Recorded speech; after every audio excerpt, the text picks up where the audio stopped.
Sementara di 2026 ini bisa dikatakan luar biasa ya. Tahun 2025 itu sudah naik 4,55% dari tahun sebelumnya, triwulan 1 ya. Di 2026 masih lagi melompat ke 5,04%. Bisa saja pertumbuhan itu bersifat agregat. Kalau agregat kan ya ada yang merasakan kok pada ribut PHK di industri tekstil. Ya mungkin tekstil turun, ditutupi sama yang lain kan.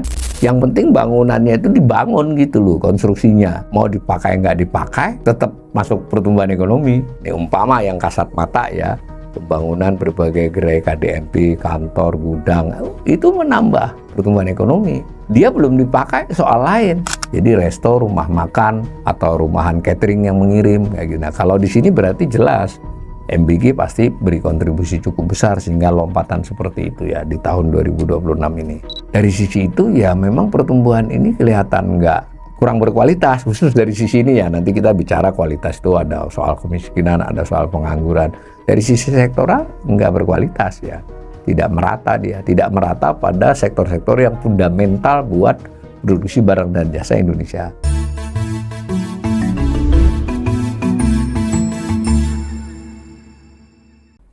Salam cerdas, Ibu Bapak, saudara-saudara yang saya hormati. Berjumpa kembali dengan saya di kanal Awali Rizky dalam sesi asesmen ekonomi. Asesmen kali ini melanjutkan asesmen sebelumnya terkait dengan publikasi Badan Pusat Statistik BPS tentang pertumbuhan ekonomi Indonesia triwulan 1 tahun 2026. Di sesi ini kita akan mencoba lebih mendalami pertumbuhan ekonomi dilihat dari sisi sektoral lapangan usaha yang menghasilkan barang dan jasa tadi. Barang dan jasa keseluruhan itulah yang perbandingannya dari waktu ke waktu disebut pertumbuhan ekonomi. Slide ini sudah kita perlihatkan sebelumnya, saya ulangi sedikit.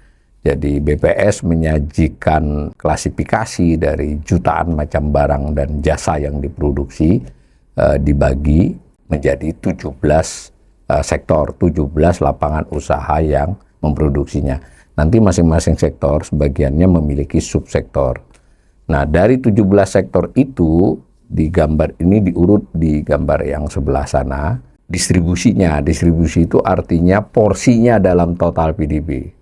Kan tadi pertumbuhan ekonomi itu merupakan pertumbuhan produksi barang dan jasa dari waktu ke waktu, datanya triwulan dan tahunan. Nah, di antara seluruh tadi, jutaan macam barang terbagi menjadi 17 sektor. Sektor itu porsinya berapa saja. Nah, ini digambarkan dari yang tertinggi, yaitu industri pengolahan, itu 19,07%, lalu perdagangan 13,28%, lalu pertanian 12,67% dan seterusnya ya, sampai yang paling kecil. Sedangkan yang di sebelahnya pertumbuhan triwulan 1 year on year, artinya dibandingkan dengan triwulan yang sama di tahun 2025. Kemudian ada keterangan dari BPS, ini sumber gambar ini adalah bahan paparan BPS ya, bahwa yang mengalami pertumbuhan paling pesat itu adalah penyediaan akomodasi makan dan minum ya, itu salah satu sektor, itu di tengah ya, porsinya di tengah itu 2,78%. Lalu yang kedua jasa lainnya itu terkait pariwisata, kemudian jasa perawatan pribadi dan jasa-jasa yang tidak termasuk dalam jasa-jasa yang ada di klasifikasi lain. Lalu transportasi dan pergudangan. Nah, ditunjukkan oleh warna-warna maron di gambar itu ya, yang maron itu 3 itu cepat sekali, tapi yang tidak terlihat adalah perdagangan di atas juga cukup tinggi, 6,28%, artinya tinggi, lebih tinggi dari rata-ratanya kan, rata-ratanya 5,61. Nah, kita coba telisik pelan-pelan ya.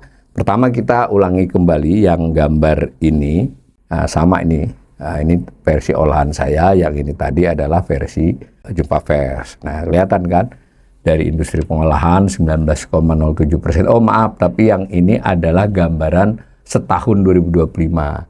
Karena kadang triwulan itu tidak sepenuhnya menggambarkan, karena ada beberapa sektor yang di triwulan keberapa dia lebih banyak produksinya. Ini adalah gambaran porsi setahun 2025. Kalau yang ini tadi gambaran 1 triwulan. Nah ini, tapi memang tidak banyak perubahan ya dalam hal urutan. hanya poin-poinnya sedikit berbeda. Kemudian kita juga mendapatkan informasi dari BPS tentang masing-masing sektor itu tumbuhnya berapa.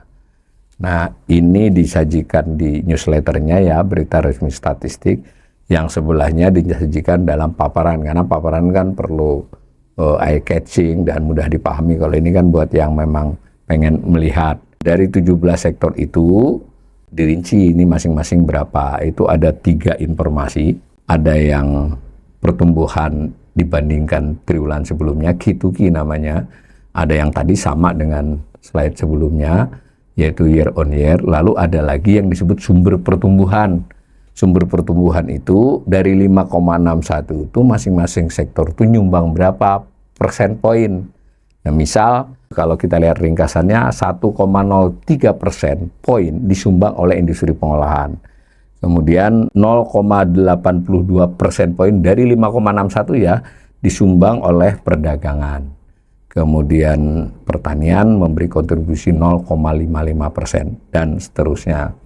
Nah, tentu untuk kebutuhan assessment kita harus melihat, tidak hanya menerima informasi ini kontribusi tahun triwulan ini dibandingkan dengan sebelum-sebelumnya meningkat atau menurun. Nah, begitu juga dengan pertumbuhannya.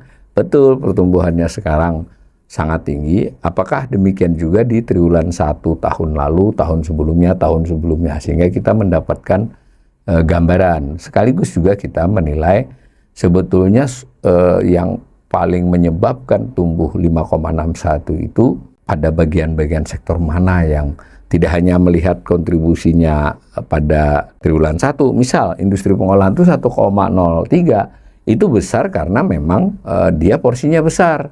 Padahal dia tumbuhnya hanya 5,04. 5,04 itu kan lebih rendah dari rata-rata 5,61. Tetapi karena porsi dia 19%, maka kontribusinya besar.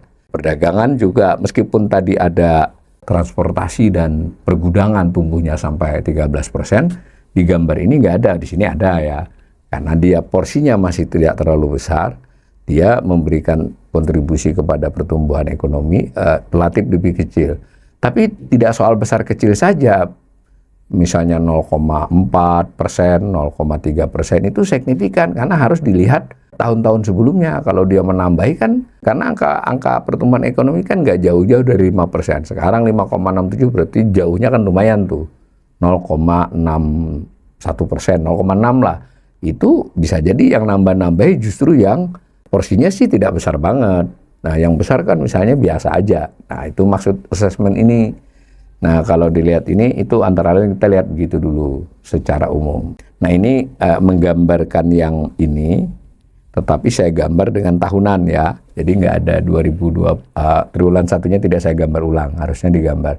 Ini khusus 5 sektor yang secara tradisional memberi sumbangan sebagai sumber pertumbuhan ekonomi yang besar. Saya ulangi ya, tidak berarti dia harus tumbuh tinggi sekali atau lebih tinggi dari rata-rata, tetapi karena dia misalnya kuenya besar, tadi saya contohkan tadi industri pengolahan yang orange ini, kan dia memang besar itu. Tapi kita bisa bandingkan, besar itu biasanya dia 0,93 di 1 tahun itu termasuk terbilang rendah, karena misalnya rata-rata 16 tahun, 15 tahun, kita cari rata-ratanya, ternyata rata-ratanya 1% lah. Berarti kalau 0,93 kan lebih sedikit. Tapi kalau tadi dia 1,0 berapa tadi? 3 itu berarti lebih tinggi. Itu maksudnya ini. Nah, di sini yang menarik nampaknya industri pengolahan tidak geming ya, meningkat tapi belum terjadi lompatan. Sementara itu pertanian yang biru itu yang terasa tuh. Dulu memang cukup sumbangannya. Di tahun ini, di triwulan tahun 2025 kemarin dia sumbangannya besar itu karena memang tumbuh pesat ya. Nah, di triwulan 1 juga dia memberi kontribusi. Nah, tadi ini pertanian sebesar 0,55, itu lebih tinggi dari biasanya. Nah, kira-kira gitulah ya gambar biru itu. Nah, itu gambaran umum. Nah, kita kembali menyoroti beberapa sektor ya. Ya, baik karena dia besar atau karena dia menampakkan kinerja yang sedikit berbeda di triwulan ini. Kalau kita lihat industri pengolahan nih, persentasinya tadi kalau triwulan 1 itu kan 19,07% juga ya. Ini yang tahunan, berarti kan tidak geser sebetulnya. Belum terjadi peningkatan yang signifikan, bahkan tidak meningkat. 1 tahun 2025 porsi terhadap total 19,07, di triwulan 1 juga 19,07, meskipun yang lebih adil perbandingannya sesama triwulan 1. Tapi secara sederhana ini belum tanda-tanda misalnya reindustrialisasi, belum ditunjukkan oleh data-data ini. Nah, kemudian kalau kita lihat lagi pertumbuhan industri pengolahan yang tadi 5,04%. Nah, itu bagaimana dengan triwulan 1 di tahun-tahun sebelumnya yang biru ya. Garis biru itu adalah khusus pertumbuhan triwulan 1 year on year di setiap tahun. Ini kan bandingannya dengan tahun sebelumnya. 5,07 itu terbilang tinggi ya. Sama dengan 2022 dan lebih tinggi dari banyak tahun selama kurang lebih 14 tahun. Dan jangan lupa tetap lebih lebih berbobot tuh, meskipun dia 5,04, 2022 5,07, tetapi di 2022 itu karena sumbangan di tahun 2021-nya turun, low base effect namanya. Karena sempat turun akibat Covid, maka kenaikan 5,07% di 2022 itu sebenarnya tidak heboh-heboh amat. Sementara di 2026 ini bisa dikatakan luar biasa ya, bahwa tahun 2025 itu sudah naik 4,55% dari tahun sebelumnya, triwulan 1 ya. Di 2026 masih lagi melompat ke 5,04%. Nah, di sini mulai nih saya ngajak para pemirsa juga ikut merasakan ya. Jadi bagaimanapun angka yang disajikan oleh BPS itu adalah angka agregat, angka rata-rata. Lalu data-datanya sebagian dari kementerian, sebagian dari asosiasi, sebagian dari data-data penjualan dan produksi perusahaan kan. Bisa saja pertumbuhan itu bersifat agregat. Kalau agregat kan ya ada yang merasakan kok pada ribut PHK di industri tekstil ya, mungkin tekstil turun ditutupi sama yang lain kan.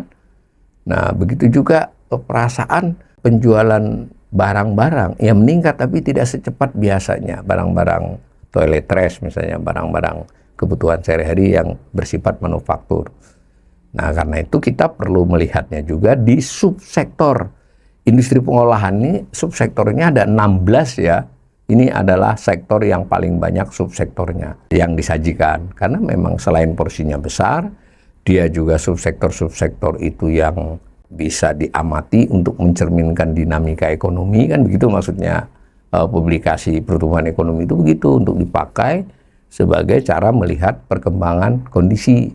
Nah, sayangnya memang perdebatannya menjadi kadang populis ya di publik gitu.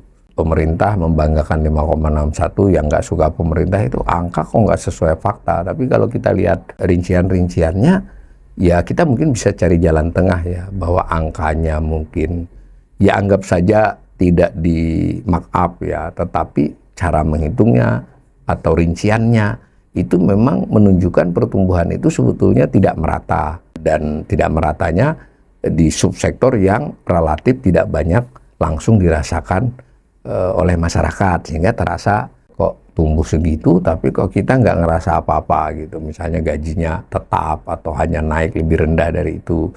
Kalau kita jualannya kok sepi, misalnya seperti itu. Nah, ini khusus industri pengolahan ini adalah sesuatu yang paling disoroti di semua negara untuk menganalisis negara-negara, terutama negara dengan jumlah penduduk besar dan wilayah luas, karena manufakturlah yang dianggap memiliki multiplier efek pengganda. Kalau dia tumbuh, ikutannya banyak. Jadi kalau produksi barang manufaktur itu tumbuh, biasanya dia menyerap tenaga kerja, dia menimbulkan perdagangan karena dia harus dijual, apalagi kalau dia diekspor menimbulkan ekspor, dan ketika dia diproduksi ada ada rantai pasok. Ketika dia memproduksi, sebagian cukup besar bahan-bahannya mungkin ada yang dari produksi lain, menggerakkan produksi ikutannya itu. Kalau kehilirnya ya tadi di perdagangan, di pergudangan dan seterusnya. Nah, bagaimanapun kita mendapatkan info dari BPS, industri manufaktur atau industri pengolahan ini tumbuh lebih baik dari tahun-tahun sebelumnya. Nah, 2022 anggapnya jangan dihitung ya. Jadi ini termasuk yang sudah mendekati tahun-tahun di masa kita tumbuh 6% dulu ya, 2012. Jadi kalau berdasarkan ini saja ya, kalau di 9 bulan berikutnya itu sesuai pola lama ya kita bisa lebih dari 5,6. Karena di kajian saya yang sebelumnya itu juga perlihatkan pertumbuhan manufaktur ini beriringan dengan pertumbuhan ekonomi sedikit di bawahnya. Hanya ada 2 tahun ini, 25 dan 26 baru 3 bulan ini cukup menarik ya. Jaraknya dekat itu dengan pertumbuhan ekonomi. Sebelum-sebelumnya agak jauh. Dari 16 subsektor tadi, saya ambil yang porsinya cukup besar di industri pengolahan. Ya, hampir 30-an persen kayaknya, yaitu industri makanan dan minuman. Jadi industri makanan minuman ini adalah porsi terbesar di industri pengolahan. Jadi saudara-saudara jangan membayangkan industri minyak dan gas, pengolahan batu bara, bukan tambang ya, besi baja apa. Yang paling besar itu makanan dan minuman kalau Indonesia. Khusus di tahun 2026 di triwulan 1 ini tumbuhnya mencapai 7,04%. Itu terbilang pertumbuhan yang sangat tinggi ya. Ya kalau dilihat gambar itu memang nggak bisa dibandingkan dengan tahun-tahun yang lampau. Tapi kalau yang saya tandai itu kan, yang saya kasih angka hanya triwulan 1. Untuk triwulan 1 dia tertinggi sejak tahun berapa itu? Sejak tahun 2019. Jadi 7 tahun ini dia paling tinggi khusus triwulan 1 ya. Jadi ini kan luar biasa. Kembali kenapa beberapa ekonom atau pengamat bahkan terutama netizen itu bingung, ini perasaan suasana manufaktur ribut PHK, ribut macam-macam kan. Ada yang mau tutup, beberapa pengusaha di manufaktur itu berkeluh kesah kepada pemerintah, minta keringanan, minta relaksasi, minta kebijakan-kebijakan yang mendukung mereka, tapi menurut BPS itu naik. Nah, bisa juga orang melihat pada beberapa survei. Nah, ini kembali ke makanan minuman. Jadi makanan minuman ini juga bertanya-tanya kita, apa beneran makanan dan minuman tumbuh lebih pesat dari biasanya? Nah, kalau saya baca-baca keterangan BPS itu memang salah satu sebabnya adalah MBG ya, makan bergizi gratis. Benar, MBG itu dari sisi ini jelas memberi kontribusi percepatan pertumbuhan industri makanan dan minuman. Nah, di sini juga terkuak ya, supaya kita paham, bukan BPS-nya yang salah, tapi memang konsepnya begitu. Produksi barang dan jasa itu, mau Anda memproduksi beras, Anda memproduksi senjata, peluru, itu sama. Dianggap produksi barang dan jasa. Kalau jumlahnya bertambah dibandingkan tahun sebelumnya, atau triwulan yang sama dengan triwulan tahun sebelumnya, itu namanya tumbuh. Dihitung presentasinya. Nah, ini umpama, ini tentu untuk sekedar penggambaran saja. Ketika MBG itu diproduksi ya ada nilainya. Dianggap dikonsumsi ketika dia diberikan kan. Karena ada laporan misalnya sebetulnya tidak dihabiskan separuh atau sepertiga. Nggak ada di data ini. Yang sepertiga itu nggak terhitung. Itu ya satu. Yang kedua, ketika memproduksi MBG itu memakai APBN, kemudian APBN-nya butuh berutang untuk itu, enggak juga, enggak di sini enggak ada. Karena itu beberapa ekonomi yang sangat kritis bilang, tentu tidak hanya karena MBG ya, ini pertumbuhan ditopang oleh utang gitu. Nanti ada informasi juga kita di sesi 3, salah satu pendorongnya adalah konsumsi pemerintah. Lah pemerintahnya defisitnya ditutupi utang, berarti bisa konsumsi karena berutang. Nah, PDB nggak memperdulikan itu, mau dari sumber apapun nggak soal itu, karena itu bagian lain dari data. Ini ya, yang industri makanan dan minuman berarti yang memberi sumbangan cukup besar sehingga total industri tumbuh 5,04, meskipun di bawah pertumbuhan ekonomi tinggi dari biasanya. Khusus subsektor industri makanan dan minuman, subindustri, tumbuh juga lebih tinggi dari biasanya selama beberapa tahun terakhir. Nah, yang tampak juga lebih tinggi dari biasanya di subsektor industri dari 16 tadi adalah pertumbuhan industri mesin dan perlengkapan. Sekalipun lebih rendah dari triwulan 4, tapi kalau ditandai triwulan 1-nya saja, ini adalah yang tertinggi bahkan selama berapa itu? 11 tahun. Jadi pertumbuhan mesin dan perlengkapan industri ya, subindustri itu sampai segitu. Nah, di sini juga menjadi perbincangan ya, karena laporan dari produsen mobil, kendaraan kan tidak begitu. Nah, di sini lalu ada silang sengkarut karena memang soal cara menghitung. Bisa kemudian ada double counting. Nah, ini untuk kajian lebih ini. Tentu BPS meyakini nggak ada nih double counting. Nah, tapi kita bisa baca ini sumber-sumber data BPS itu apa. Bisa nggak satu data itu 2 kali karena dihitung dari sumber yang berbeda padahal barangnya sama, itu bisa. Tentu tidak seluruh barang. Yang kedua, ada perlakuan yang unik terhadap impor barang modal ya. Impor barang modal mesin gitu. Dia diimpor padahal kan dia diproduksi di negara kita impor. Kan harusnya tidak masuk PDB.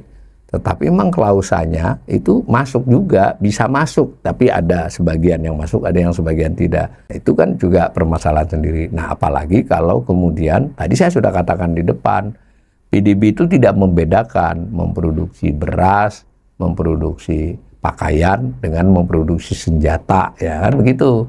Ini mesin dan perlengkapan ya, industri mesin dan perlengkapan yang dia diproduksi untuk kebutuhan militer atau sipil nggak dibedain, karena ketika dia diproduksi memberi nilai tambah. Ini supaya kita juga tidak terlalu heran ya, wah ini kok kelihatannya kita tidak merasakan. Ya bisa secara agregat ya, memang idealnya kebijakan ekonomi pemerintah itu kan balance gitu, karena industri pertahanan juga penting kan misalnya.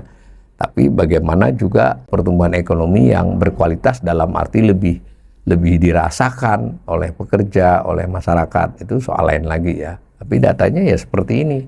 Penunjang industri pengolahan selain makanan dan minuman adalah industri mesin dan perlengkapan. Tapi tidak selalu negatif juga. Di tahun-tahun yang lampau, mesin dan perlengkapan yang dimaksud memang adalah alat produksi yang mengakibatkan pertumbuhan ekonomi tahun itu bertumbuh dan tahun-tahun berikutnya, karena dia untuk produksi. Jadi nggak hitam putih yang lihat ini. Lalu bagaimana dengan sektor lain? Tadi kan itu industri, dan dengan contoh 2 subsektornya, perdagangan.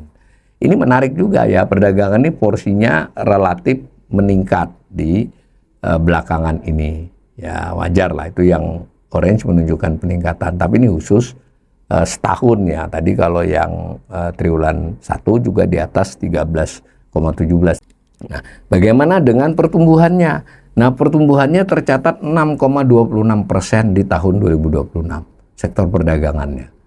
Ini kan luar biasa itu. Kelihatan kan dia paling tinggi itu kalau sesama triwulan 1. Paling tinggi selama 10-an tahun terakhir lebih. Sedangkan yang orange itu pertumbuhan setahun ya. Kan belum ada, 2000 belum kan.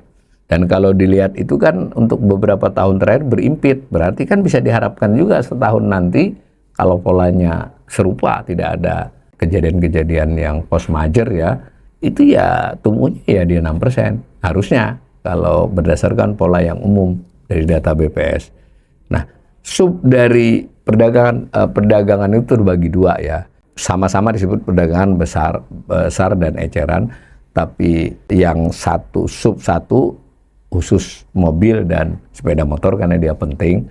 Lalu ada yang bukan mobil dan sepeda motor. Karena kalau Anda lihat mobil dan sepeda motor, dia landai sebenarnya. Nah, sehingga saya lihat perdagangan ini banyak ditunjang oleh yang perdagangan besar dan eceran bukan mobil dan sepeda motor, 7,34%. Dan itu adalah pertumbuhan triwulan 1 tertinggi selama belasan tahun terakhir. Menarik ya? Nah, tapi harus kita ingat, perdagangan ini tidak membedakan ketika suatu barang diimpor, ya dia tidak termasuk PDB, karena dia diproduksi di tempat lain. Tetapi ketika dia diperdagangkan, nah nilai tambah di perdagangannya itu masuk perdagangan. Kita tetap mensyukuri perdagangan tumbuh, tapi lalu bicaranya keberlanjutan, ya produksi domestiknya ngikuti nggak? Tidak hanya perdagangkan. Ini sejauh yang saya tahu BPS juga mencoba mengestimasi, yang kalau ada yang bertanya bagaimana kalau perdagangan lewat marketplace. Pada dasarnya BPS menghitung juga, ada data-data estimasi dia. Ya nggak bisa itu diabaikan kan. Tuh, jadi penyumbang perdagangan yang tinggi tadi adalah ini salah satunya. Nah, kemudian sektor lain, sektor ketiga yang kita ulas, pertanian, kehutanan, dan perikanan. Itu ada 6 subsektor di sana. Ini porsinya juga di tahun 2025 tadi meningkat.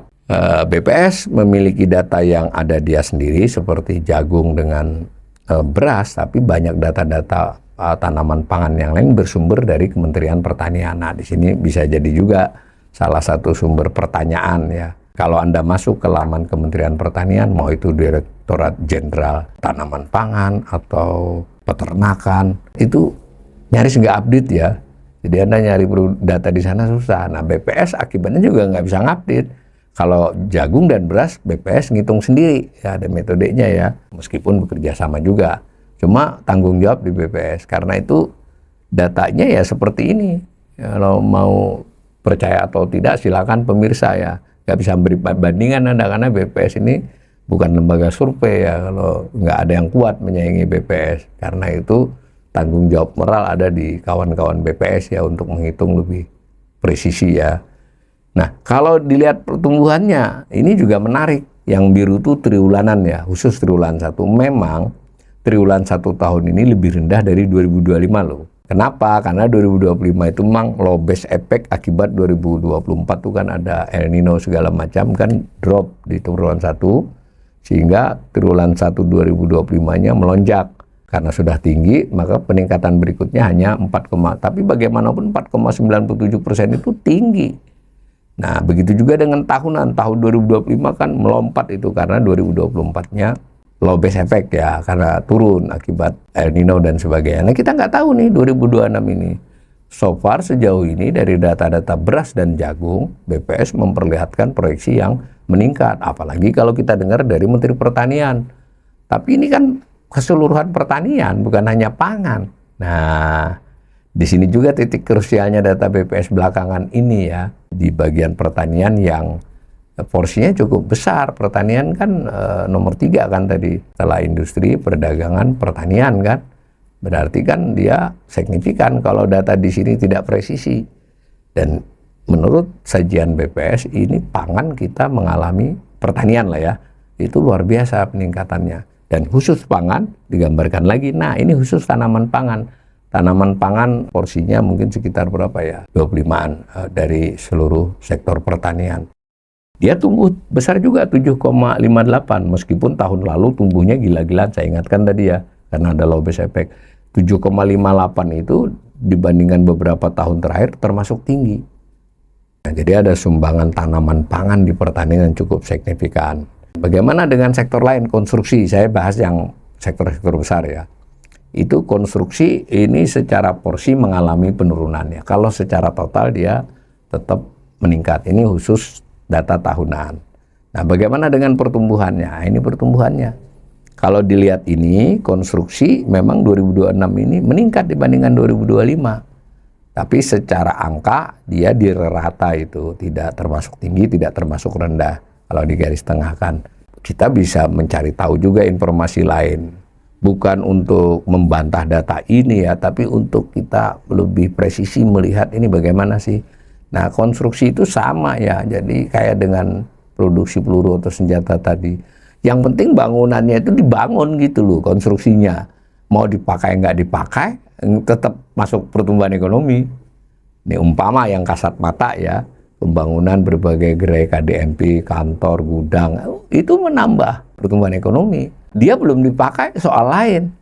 Misalnya melakukannya, tidak menyertakan tenaga-tenaga kerja setempat misalnya, tapi lebih pada drop-dropan, sehingga nilai efek pengganda buat masyarakat sekitar itu kurang, sehingga nggak kerasa kan misal. Apalagi mohon maaf, misalnya sebagian pekerjanya adalah dari aparat, itu kan mengurangi jatahnya yang non aparat jadinya, bukan berarti nggak boleh ya. Nah, maka ini mungkin sedikit mengurangi manfaat pengganda akibat konstruksi. Padahal konstruksi ini adalah satu sektor mirip dengan industri pengolahan. Jadi kalau dia bergerak di suatu negara, jangan ngelihat triwulan ya, tapi bertahun-tahun, itu akan menggerakkan banyak sektor lain. Setiap proyek konstruksi itu menimbulkan UMKM, menimbulkan suplai makanan buat tukang, transportasi setempat, dan seterusnya ya, menimbulkan penciptaan lapangan kerja yang bahkan tidak langsung di proyeknya, di sekitar proyeknya. Tapi bagaimana kalau pelaksanaan kali ini beberapa yang menyumbang ke konstruksi itu nggak begitu. Maka berarti daya nilai manfaatnya kan rendah, lebih rendah. Ini menguatkan lagi tadi, karena saya sudah baca-baca di medsos, kok 5,61 kita nggak ngerasakan apa-apa. Ya salah satu penjelasannya ya yang seperti ini. Nah, kemudian pertambangan dan penggalian ini di luar mungkin netizen bayangkan ini zaman harga nikel naik, harga batu bara naik, harga ini ternyata enggak. Secara nilai dikalikan harga dia pengaruh, tapi produksinya tidak meningkat. Porsinya ini yang tahunan ya relatif menurun. Bahkan khusus yang triwulanan, di triwulan 2020 ini kontraksi ya. Artinya produksi sektor pertambangan di 3 bulan pertama 2026 lebih sedikit dibandingkan setahun yang lalu. Nah, makanya itu kontraksi. Menarik ya, tapi kita nggak tahu nanti April, Mei, Juni karena harganya naik kan mulai di April itu. Apakah mendorong produksi? Karena harga tidak bisa nambah PDB. Yang nambah PDB itu real produksi. Karena faktor harga nanti diolah, tidak diikutkan. Nah, bagaimanapun sektor pertambangan ini berfluktuasi, tidak terlalu sepenuhnya terkait dengan ekonomi sedang gairah atau tidak di dalam negeri, malah lebih banyak faktor luar negerinya ya, karena permintaan ekspornya dan seterusnya. Bagaimana dengan informasi dan komunikasi? Nah, ini informasi dan komunikasi ini salah satu sektor yang relatif stabil, bertumbuh cukup tinggi, tapi juga tidak melompat-lompat. Nah, ini antara lain mengakibatkan porsinya juga relatif stabil, sedikit meningkat ya. Lalu kalau khusus yang pertumbuhannya ya seperti ini. Informasi komunikasi tumbuh di 2026 ini ya mirip-mirip saja dengan tahun-tahun sebelumnya di triwulan 1. Sekalipun tidak termasuk yang bagus. Karena sudah terlanjur tumbuh terus kan. Nah, kalau dilihat biru itu kan dia tidak setinggi tahun-tahun sebelumnya, tapi juga tidak drop. 24 kan drop itu. Nah, itu informasi dan komunikasi. Lalu jasa keuangan dan asuransi ini mirip dengan Infocom dengan laju yang lebih lambat. Infocom ini relatif tadi bertumbuh di 6-7%, nah, sekarang pun segitu lagi, turun-turun dekat dengan pertumbuhan ekonomi. Sedangkan jasa keuangan dan asuransi ini belakangan memang lebih lambat. Nah, di sini juga yang menjadikan skeptisan beberapa pengamat, biasanya paralel pertumbuhan industri pengolahan, pertambangan. Nah, pertambangan nggak selalu ya, industri pengolahan, konstruksi kan mengakibatkan kebutuhan pembiayaan, asuransi gitu loh, pembiayaan kredit. Maka dia berjalan bareng. Nah, ketika jasa keuangan dan asuransi melandai, kok bisa gitu? Oh, ternyata yang tumbuh adalah perdagangan, transportasi, dan pergudangan misalnya. Loh, transportasi dan pergudangannya apa nggak butuh kredit? Butuh, tapi tidak sebesar ketika ya industri manufaktur dan lain sebagainya tadi. Bagaimana dengan pertumbuhan triwulannya ini? Ya 4,68 kan di bawah pertumbuhan yang 5,61 kan. Dan itu sudah beberapa tahun terakhir jasa keuangan tidak lebih rendah dari pertumbuhan ekonomi. Kalau di masa-masa lalu lebih tinggi. Baik dilihat yang orange, yang tahunan, maupun yang dilihat biru khusus triwulan 1. Ini juga titik krusialnya ya. Kalau industri jasa keuangan tidak bertumbuh secepat biasanya, apalagi di bawah pertumbuhan ekonomi, maka pertumbuhan beberapa sektor yang krusial itu dibiayai apa gitu. Nah, makanya lalu industri pengolahan juga nggak tinggi-tinggi amat. Nah, kalau dia yang cukup tinggi adalah transportasi dan pergudangan, jasa lainnya, itu berarti juga menampakkan bahwa ini adalah sektor-sektor yang tidak terlalu banyak lagi membutuhkan jasa keuangan, tambahan pembiayaan. Bagaimana dengan penyediaan akomodasi dan makan minum tadi yang tumbuhnya gila tuh 13,14%.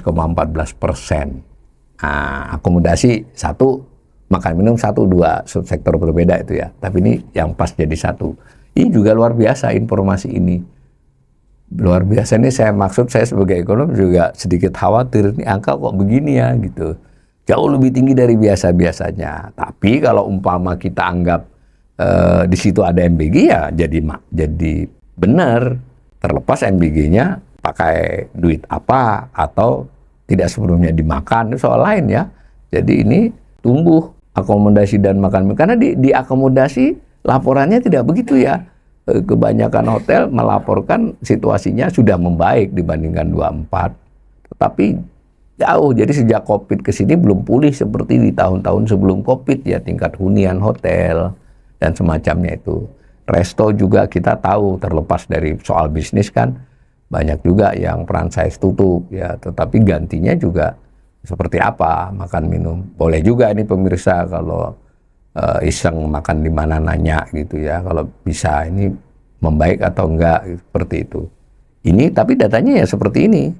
Nah, saya ambil supnya. Jadi kan tadi akomodasi dan makan minum. Satu supnya berarti makan minum saja. Tumbuhnya sampai 15,2% di triwulan 1 2026. Susah untuk menjelaskan bahwa ini karena warung-warung makan makin rame, resto makin rame, kemudian makanan-makanan olahan home industry terjual, industri makanan pabrikan juga berlimpah gitu ya. Mungkin air mineral bisa ya, tapi kan sudah cukup tinggi konsumsinya, kan yang dihitung tumbuhnya. Atau beberapa produk makanan-makanan ringan gitu, itu masuk ya. Tapi kita yang paling kasat mata kita kan ya warung, resto ya. Karena kalau produksi pabrik tadi tidak masuk di persediaan makan minum, dia masuknya di industri makanan dan minuman. Kalau yang ini khusus makan dan minum ya. Jadi resto, rumah makan, atau rumahan catering yang mengirim kayak gitu. Nah, kalau di sini berarti jelas MBG pasti beri kontribusi cukup besar sehingga lompatan seperti itu ya di tahun 2026 ini. Nah, maka saya simpulkan dari uraian tadi, sektor-sektor yang mengalami pertumbuhan di atas pertumbuhan ekonomi, 5,61 itu saya ulangi adalah agregat dan rata-rata. Nah, yang tumbuh jauh lebih tinggi itu akomodasi dan makan minum, 13,14%. Jadi sudah saya kasih tanda tanya ya, ini kelihatannya yang banyak mengkontribusi adalah MBG. Lalu jasa lainnya itu ya perawatan diri dan ya pijat juga masuk sini. Tapi ada beberapa sub pariwisata masuk sini. Kelihatannya juga kreativitas masyarakat untuk melakukan jasa-jasa lainnya ini kan besar ya. Bisa jadi kalau saudara-saudara lihat mungkin ada yang laundry, ada yang apapun. Transportasi dan pergubangan 8,04%. Administrasi pemerintahan. Nah, ternyata administrasi pemerintahan itu bertumbuh. Jadi mau kita kritik bahwa birokrasinya makin gemuk, makin ya soal lain. Yang penting secara produksi dia dianggap produksi jasa kan, sehingga ya meningkat 6,45. Saya ulangi, tidak membicarakan sumbernya dari duit mana itu. Nah, lalu perdagangan tadi kita sudah lihat 6,26% dan khusus perdagangan yang bukan mobil dan motor di atas 7. Nah, dari info itu saja dan dari yang saya jelaskan tadi, memang yang bertumbuh di triwulan 1 ini lebih pada produksi jasa, bukan produksi barang. Kan kelihatan. Apa masalahnya? Ya kalau dia terus-menerus bisa tidak sustain, karena idealnya kan produksi barang itu cukup cepat, yang mengakibatkan jasa yang memperlancar produksi barang itu juga makin cepat, atau kebutuhan akibat orang bekerja di produksi barang memiliki penghasilan membutuhkan jasa-jasa untuk hidupnya gitu, misalnya seperti itu. Tapi dari akomodasi makan minum, kemudian transportasi dan pergudangan, itu kan transportasi pergudangan jasa untuk kelancaran barang, mau itu diproduksi di industri manufaktur kita atau luar nggak soal. Ketika dia bicara makan minum ya berarti kan jasa itu ya, jasa makan minum. Nah, jasa lainnya apalagi perdagangan juga. Jadi ini saya ingin katakan dari sisi itu ya memang pertumbuhan ini kelihatan kurang berkualitas, khusus dari sisi ini ya. Nanti kita bicara kualitas itu ada soal kemiskinan, ada soal pengangguran. Dari sisi sektoral nggak berkualitas ya, tidak merata dia, tidak merata pada sektor-sektor yang fundamental buat produksi barang dan jasa Indonesia. Ditambah lagi informasi subsektor. Subsektor tadi ya, tadi yang 17 itu sektor. Itu yang lebih tinggi dari biasanya, itu industri makanan dan minuman, 7,04%. Kalau ini oke lah, tidak berarti buruk ya, tapi kita perlu tahu aja. Tapi yang industri ya, makan dan minum, beda dengan yang penyediaan makan minum. Nah, lalu industri mesin dan perlengkapan, itu 21,93%. Itu berita baik sebenarnya, berarti kita kapasitas produksinya meningkat. Ya, sekarang sudah masuk pertumbuhan ekonomi, ke depan dia akan memproduksi barang. Tetapi di sini juga ada tanda tanya ya, yang harusnya memang BPS menjelaskan ya. Sebenarnya saya ada satu dua kali kesempatan ya berdiskusi bahkan jadi narasumber, tapi kan posisinya tidak bicara ini. Tapi saya sampaikan kenapa ekonom seperti saya mempertanyakan beberapa data, ya salah satunya ini. Kalau mesin dan perlengkapan ini hanya yang diproduksi dalam negeri apa termasuk yang impor?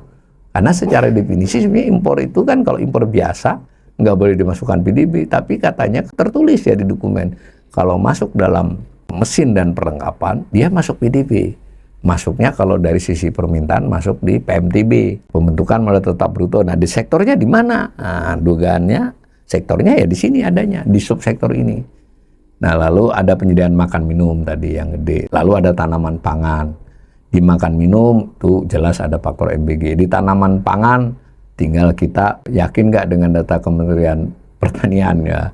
Lalu perdagangan besar eceran bukan mobil dan sepeda motor ya berarti perdagangan meningkat. Kok saya merasa omset saya sepi? Ya berarti Anda kena rata-rata, ada yang tumbuhnya 2 kali lipat. Bisa jadi marketplace yang tumbuh berlipat kan. Nah, maka saya menyimpulkan sederhana dari sisi sektoral dan subsektor terindikasi pertumbuhan triwulan 1 ini memang kurang berkualitas, lebih bertumbuh pada jasa, tidak pada sektor-sektor yang fundamental. Dan di sektor subsektor yang tadi bertumbuh pun kita mengkhawatirkan bahwa itu sumbernya adalah sumber-sumber yang berbiaya di kemudian hari. Tadi misalnya administrasi pemerintahan, terus makan minum tapi ternyata MBG yang mungkin berbiaya dari APBN yang ternyata perlu biaya utang di kemudian hari, begitu ya. Tapi apapun kita mengapresiasi lah bahwa data BPS inilah yang bisa kita analisis.